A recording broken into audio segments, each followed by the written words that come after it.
ব্যবহারকারীর আদেশ শুনেই স্ট্রবেরি কিংবা মিল্ক ফ্লেভারের পছন্দের খাবার বেছে নিচ্ছে রোবট।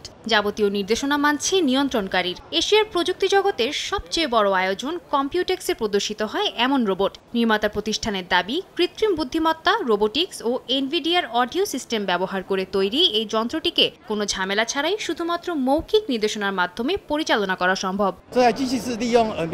এই মেশিনটি এনভিডিআর অডিও সিস্টেম, এআই ও রোবোটিক্স কন্ট্রোল ব্যবহার করে তৈরি। ব্যবহারকারীরা চীনা বা ইংরেজি ভাষায় নির্দেশনা দিয়ে এই যন্ত্রকে নিয়ন্ত্রণ করতে পারে। আপনি যেভাবে বলবেন, রোবটটি সেভাবেই কাজ করবে। প্রদর্শনীতে হিউম্যানয়েড রোবট থেকে শুরু করে চিপ নির্মাতাদের নতুন নতুন সব উদ্ভাবন উঠে আসে এ মেলায়। বিক্রয় ব্যবস্থাপক ডেভিড লু বলছেন, তাইওয়ানের মূল শক্তি উন্নত সেমিকন্ডাক্টর প্রযুক্তি, আর তারই প্রতিফলন দেখা গেছে এবারের আয়োজনে।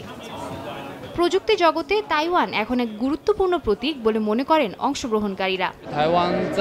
তাইওয়ানের প্রযুক্তিগত সক্ষমতার মূল প্রতীক হচ্ছে TSMC, যারা বিশ্ব সেমিকন্ডাক্টর শিল্পে নেতৃত্ব দিচ্ছে।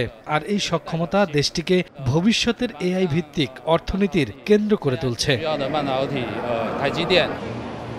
এবারের কম্পিউটেক্সে প্রায় 1400 দর্শনার্থীর সমাগম ঘটতে পারে বলে ধারণা সংশ্লিষ্টদের, যা মার্কিন শুল্কারোপের পর এশিয়া মহাদেশের সবচেয়ে বড় প্রযুক্তি মেলা হতে চলেছে। এবারের আয়োজনে এনভিডিয়া, ফক্সকন, কোয়ালকম সহ শীর্ষ প্রযুক্তি প্রতিষ্ঠানগুলো প্রদর্শনীর পাশাপাশি তাদের নতুন উদ্ভাবন ও ব্যবসায়িক কৌশল প্রকাশ করছে।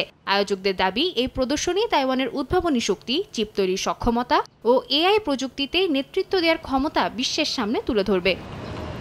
সাদিয়া তাসনিম, সময় সংবাদ।